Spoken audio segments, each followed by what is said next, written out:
አስቸኳይ የቋጠሮ ጥሪ ለመላው የቋጣሪ አባላትና ጥምር የክለቦች ጦር። ዋንጫ በላለሁ ብሎ አመቱን ሙሉ ሲፎክርብንና ጆሮአችንን ሲያደማ የነበረው በቅጽል ስሙ ሚዜው የተባለው ፈርሰናል ኩኛና ዶርጉ በተባሉ ሚሳኤሎች ያጠመደው መድፍ መደምሰሱና መዛጉ ይታወሳል። ይህ የዛገው መድፍ ከወደቀበት ለመነሳት አሁንም እየተንደፋደፈ ነው። እግሬ አውጪኝ ብሎ ሲሮጥ በተኩላ መነከሱም ይታወሳል። የውድቆት ጉዞ ላይም ይገኛል። ሰራዊታችን ይህንን ኃይል ልክ እንደ እባብ አፈር ልሶ የሚነሳበት ትንሽዬ ዕድል እንዳለው ይረዳል። ይህንን ተከትሎ ይህን ኃይል ካሁኑ እጅ እግሩን ሰብረን ያልሞተውን ምላሱን ጨምረን መቅበር እንዳለብን ተረድተናል። ዛሬ ምንም እንኳን ታሪክ ለሚዜው ብታደላም እንዲሁም ሚዜው ዶሮ መበለትና መብላት ላይ የሚያክለው ባይኖርም የጥምር ጦራችን ቋጠሮ ምንም ተራራ እንደሚያፈርስና ምንም ኃይልን እንደሚደረምስ በቅርብ ጊዜያት ተመልክተናል፣ አሳይተናል።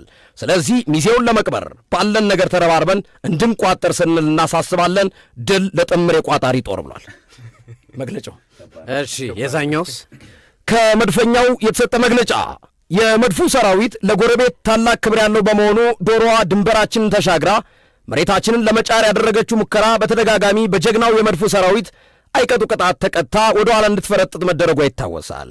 ይሁን እንጂ አሁንም እንደ ሻሼና ፈላው በመሳሰሉ በአንዳንድ የውጭ ኃይሎች አይዞሽ ባይነት ዶሮዋ ትንኮሳ እያደረገች ትገኛለች። ለአካባቢው ሰላም ሲባል በዲፕሎማሲያዊ ጥረት ብንመክርም ብናስመክርም ዶሮዋ አምቦሃ ይፈላልኝ በማለት ጸባጫሪነት እያሳየች ትገኛለች።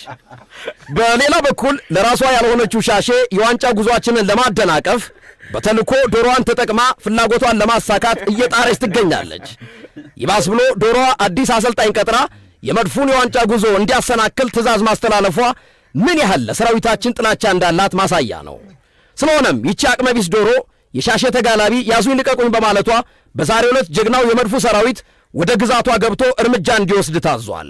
ዶሮዋም በቀጥታ በመድፍ እንዳትተርፍ ተደርጎ እንድትመታ የመድፉ ሰራዊት ዋና አዛዥ ጄኔራል ሚካኤል አርቴታ አዘዋል።